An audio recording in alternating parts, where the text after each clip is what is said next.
अब बात करते हैं कैसे हाई प्रोफाइल हत्याकांड की, जिसने दिल्ली ही नहीं पूरे देश को हिलाकर रख दिया है। केंद्रीय मंत्री के घर में हुई इस हत्या ने कई सवाल खड़े कर दिए। आधी रात में मंत्री के बेटे के दोस्त को गोली किसने मारी? पुलिस ने अब तक इस पूरे मामले में 3 आरोपियों को गिरफ्तार कर लिया है, लेकिन हत्या की यह गुत्थी अब तक पूरी तरह से सुलझी नहीं है।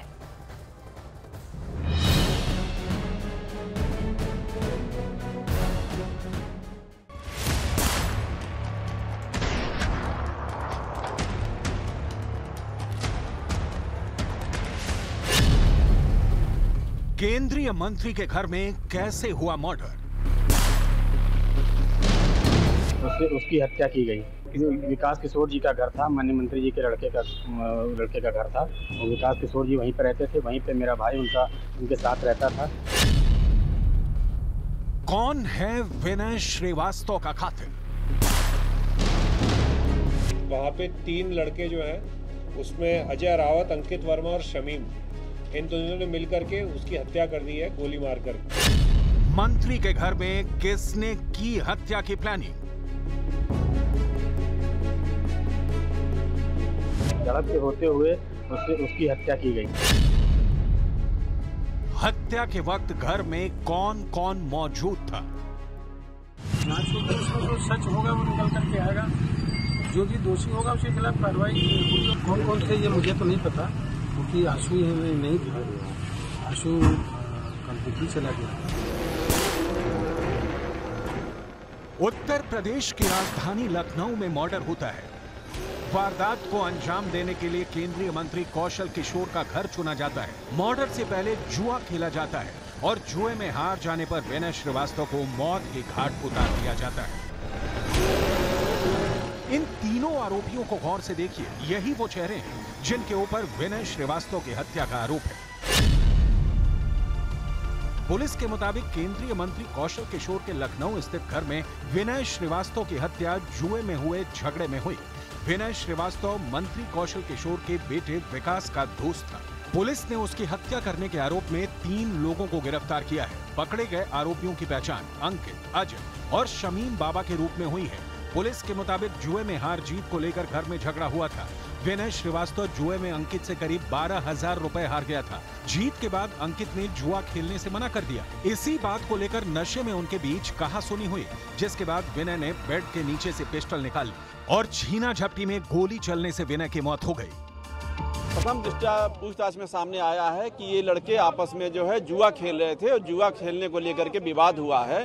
और विवाद के बाद जो है ये 3 जिनको कि एफआईआर में नामजद किया गया है विनय के भाई के द्वारा, उन तीनों ने जो है पिस्टल निकाली जो कि और उससे गोली चलाई। गोली चलने से जो है विनय को जो सर पे गोली लगी, जिससे उसकी मृत्यु हुई। और इस संबंध में जो है वो पिस्टल ज्ञात किया गया तो वो विकास किशोर की पिस्टल थी। तो उस संबंध में हम लोग उसके निरस्तीकरण के लिए कार्रवाई करेंगे। लखनऊ में केंद्रीय मंत्री कौशल किशोर के घर के अंदर विनय श्रीवास्तव की गोली मारकर हत्या करने के बाद पूरे इलाके में सनसनी है। मामला इसलिए भी ज्यादा गंभीर है क्योंकि मरने वाला शख्स मंत्री कौशल किशोर के बेटे विकास किशोर उर्फ आशु का दोस्त बताया जा रहा है, जिसके सिर में गोली मारकर हत्या कर दी गई। विनय श्रीवास्तव का खून से सना शव केंद्रीय मंत्री कौशल किशोर के घर से बरामद हुआ। पुलिस को शव के पास से एक लाइसेंसी पिस्तौल भी मिली है। पुलिस को सूचना जब ये लोग ही बाद में आए हैं तो इन लोगों के द्वारा जो सूचना दी गई तो उस पर हम लोग तत्काल मौके पहुंच के कार्रवाई की है। मतलब कहने का जिन्होंने हत्या की थी उन्होंने ही पुलिस नहीं, इनके साथ में और भी लोग थे जो हत्या किए, वो नहीं, उनके साथ में और भी लोग थे। दूसरे लोगों ने जो सूचना दी। अच्छा, जो हत्या में रिवॉल्वर यूज हुई है उसके खिलाफ क्या कुछ कार्रवाई की जाएगी? बिल्कुल कार्रवाई की जाएगी, वो तो मैं बता ही रहा हूँ, कार्रवाई की जाएगी। क्योंकि लाइसेंसी पिस्टल से जो है हत्या हुई है तो उसके संबंध में जो हमारे शस्त्र अधिनियम में जो रूल रेगुलेशन है उसके तहत हम उसके निरस्तीकरण की कार्रवाई करेंगे। पुलिस सूत्रों के मुताबिक 30 साल का विनय विकास किशोर का दोस्त था। सूत्र ये भी बताते हैं कि जिस घर में वारदात को अंजाम दिया गया उसमें विकास किशोर और उसके कुछ दोस्त रहते थे। घटना के समय घर में 5 लोग अजय, अंकित, शमीम, अरुण प्रताप और सौरभ थे। जिसमें से अरुण और सौरभ वारदात से थोड़ी देर पहले ही घर से निकले थे। सबसे बड़ी बात, जिस वक्त इस वारदात को अंजाम दिया गया उस वक्त मंत्री कौशल किशोर, उनका कोई रिश्तेदार या फिर उनका बेटा विकास किशोर कोई भी वहां मौजूद नहीं था।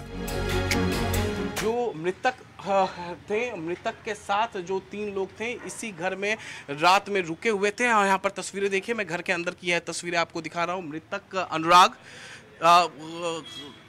मृतक विनय यहाँ पर ये विकास किशोर के घर पे थे और उनके साथ 3 और आरोपी थे, जिनसे मृतक के भाई का आरोप है कि रात में झड़प हुई है और झड़प के बाद ही हत्या की वारदात को अंजाम दिया गया। जिस पिस्तौल से हत्या की गई है वो दरअसल वो पिस्तौल केंद्रीय मंत्री कौशल किशोर के बेटे विकास का ही है और उसी से हत्या हुई है। फिलहाल जो पिस्तौल है उसे रिकवर कर लिया गया है।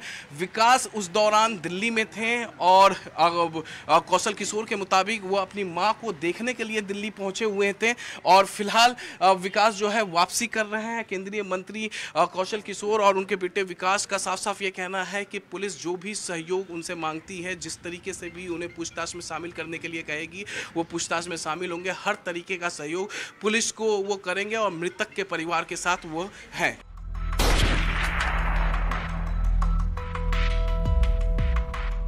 पुलिस सूत्रों के मुताबिक केंद्रीय मंत्री कौशल किशोर के बेटे विकास किशोर की लाइसेंसी पिस्तौल से ही विनय श्रीवास्तव को गोली मारी गई। घर के अंदर जिस कमरे से विनय का शव बरामद हुआ वहीं से पुलिस को पिस्तौल भी मिली। पुलिस सूत्रों का दावा है कि उसी पिस्तौल से विनय श्रीवास्तव के सिर में गोली मारकर हत्या कर दी गई। हालांकि पुलिस की तरफ से इस पर कोई बयान नहीं दिया गया, लेकिन पुलिस ने उस पिस्तौल को फॉरेंसिक जांच के लिए भेज दिया। सूत्रों का दावा है कि कौशल किशोर के बेटे विकास किशोर की लाइसेंसी पिस्तौल वारदात के वक्त उसी कमरे में थी जिस कमरे में विनय की हत्या की गई। हालांकि केंद्रीय मंत्री कौशल किशोर ने अपने बेटे विकास किशोर के दोस्त विनय श्रीवास्तव की हत्या में इस्तेमाल की गई पिस्तौल पर सफाई दी। उन्होंने बताया कि वारदात की रात उनका बेटा घटना वाली जगह पर मौजूद नहीं था। केंद्रीय मंत्री ने बताया कि उनका बेटा अपनी मां को देखने और उनकी देखभाल के लिए फ्लाइट से दिल्ली गया था। इस घटना के बाद सबूत के तौर पर विकास किशोर ने अपने एक दोस्त के साथ फ्लाइट और टिकट की तस्वीर भी जारी की। लेकिन पुलिस सूत्रों का दावा है कि उनकी लाइसेंसी पिस्तौल से ही विनय श्रीवास्तव की हत्या की गई। इस मामले में न्यूज 18 की टीम ने केंद्रीय मंत्री कौशल किशोर से बातचीत की, जिसमें उन्होंने विकास की लाइसेंसी पिस्तौल पर सफाई दी। उस समय बताया जा रहा है कि जो छोटे भाई था उससे मृतक की बातचीत हुई और वो काफ़ी ज़्यादा घबराया हुआ था, तो उन्हें कुछ शक हुआ था कि आपस में झड़प हुई है। ये भी आरोप लग रहा है कि जो मृतक था उसके शर्ट फटे हुए थे, शर्ट के सारे बटन खुले हुए थे। और सीधे सीधे ये भी आरोप लगा है कि अगर विकास दिल्ली निकल गए थे तो उन्होंने उनके भाई जो कि 24/7 उसके साथ रहता था, मृतक के साथ रहता था, तो विकास मृतक अनुराग को अपने साथ लेकर क्यों नहीं गए, अपने पिस्तौल को यहाँ क्यों छोड़ दिया। जिस पिस्तौल से हत्या की गई है उस पिस्तौल को जब्त कर लिया गया है। केंद्रीय मंत्री ने यह भी दावा किया कि विनय श्रीवास्तव 2017 से उनसे जुड़ा हुआ था और वो उनके बेटे विकास किशोर का बहुत करीबी दोस्त था, इसलिए वो अक्सर विकास के साथ ही उनके घर पर रहता था। हालांकि लखनऊ में विनय श्रीवास्तव के घर वालों ने हत्या से पहले उनके साथ मारपीट होने का आरोप लगाया। मृतक के भाई का आरोप है कि रात में झड़प हुई और झड़प के बाद ही हत्या की वारदात को अंजाम दिया गया।